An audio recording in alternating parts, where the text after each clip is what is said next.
arpeggio study for bass guitar, we're going to play through the sevenths we find and build in the key of C major. You get three basic shapes: the major shape, then we get the minor shape. I'm going to start it on C as well so you can hear the difference. Minor 7, dominant 7, and then one that we very rarely use, which is why I said three basic, we sometimes get a minor 7 flat 5, which sounds like this. That note, being the flattened fifth, sounds like the diminished. In the key of C, we get a C major 7 arpeggio, first of all, which will look like this.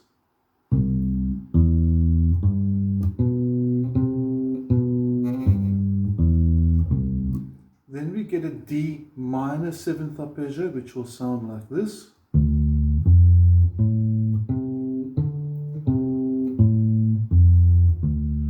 E minor 7.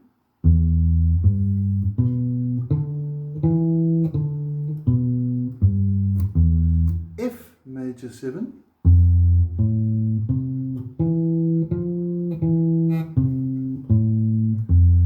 G7, also referred to as G dominant 7.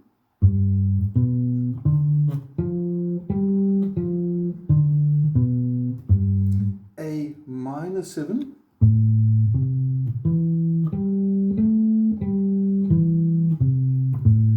B minor 7 flat 5, that's the one with the diminished sound because of the flattened fifth.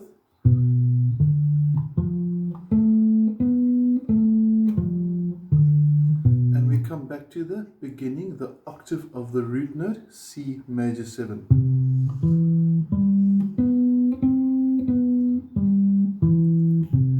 Now for this exercise, we wanted to give it more of a rock feel to it. So we went for a sort of typical 80s sort of feel, because we have to start somewhere, I guess. And we started with a little triplet. Now to get the speed of the triplet, what's my picking hand?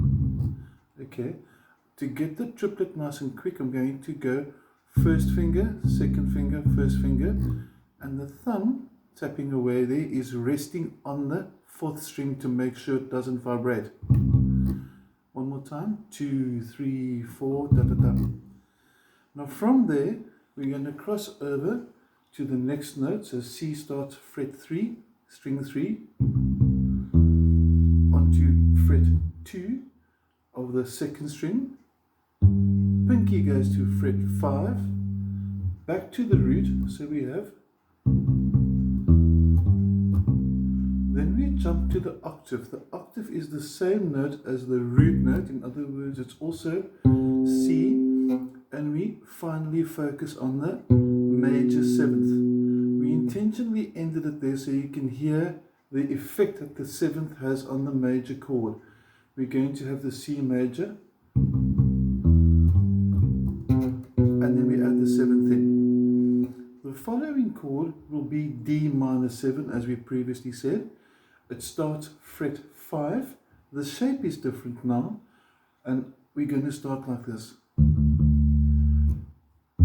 Onto fret 8 of the third string, fret 7 second string, back to the root note. So this one is going to start the minor shape, cross over to the octave, that's the pattern, and we end on the minor 7. So D minor 7 slow motion. Now I want us just to quickly focus on what the thumb's doing on the picking hand over here. Whichever string I'm playing, I'll try and keep my thumb resting on the string directly above it. That helps keep that string silent. So watch this. And as I cross over, see my thumb movement? There it's on the fourth, there it crosses. And you can see it's synchronized with my fretting hand. So as my fretting hand comes up and down, my thumb moves accordingly. The following chord, E minor 7th, because we just did D minor 7, E minor 7 makes sense to follow through the same shape. simply starting on E. So now we're going to have onto the octave as normal. So from fret 7, 7, 10, 9, back to the root, octave on that 9th, and onto the 7th, which happens to be the same as the fret number. So the 7th of the chord and the 7th of the fret are simply coincidence this time. On to F major 7. Now we've done C major 7. So as we said, we work with shapes. Whenever we need a major 7, we play this shape for this exercise. So we're going to start F now at fret number 8, and we're going to have the same triplet, cross over to fret 7 on the 2nd string, onto fret 10, back to the root, cross to the octave, and finish on the 7th of F. So the F arpeggio, the F major 7 arpeggio. Next up, G7 or G dominant 7. We haven't done this shape yet in the study, but it is basically the major triad, the major shape arpeggio, but instead of the 7th ending up here, we flatten the 7th. There would be the normal major 7, and we flatten it from here to there. We call that a dominant 7th. So it's G major triad, G major arpeggio, into the octave, and now we play the flattened 7th, not what we'd expect here, and we call this simply G7. Let's take it through slow motion from fret 10. Same shape as the normal majors, and we end off with one more time. Now onto the A minor. We're going quite high on the bass now. We'll come a bit closer so we can just see the fingers maybe a bit clearer if it helps. We're going to start at fret 12 for the A. It's a minor 7, so it's going to follow the same sequence or the same pattern as D minor and E minor 7ths. So we're going to start to fret 15, onto fret 14 2nd string, back to the root note, cross over to the octave, and end on fret 12 of the 1st string for the minor 7th. A minor 7 will sound like this.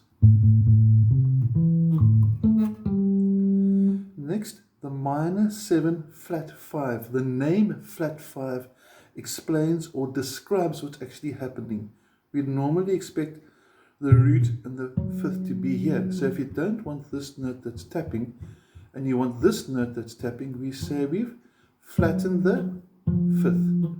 So here we go, B minor 7 with a flattened 5th. Fret 14 for B, fret 17, fret 15 on the 2nd string for the flat 5, back to the root, octave, and there's your minor 7, B minor 7. Now the C major that we're ending on, the C major 7, we've changed the picking pattern just because we can, because it sounds cool, and to help us keep focused. The whole trick is to focus on the exercise and keep it nice and tight as a bass player. Remember, as bass players, you are the rhythm, not the guitar players. The new C major is going to start the same, but instead of going back to the root, it crosses to fret 16 on the 1st string, onto the octave, and then back to the root. So your C major 7 slow motion.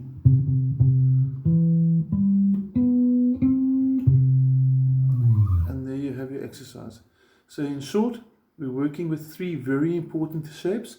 The major 7 shape, which looks like this. The dominant 7, which looks like this. The minor 7, which looks like this. And then the less common, the 4th one, is going to be the minor 7 flat 5.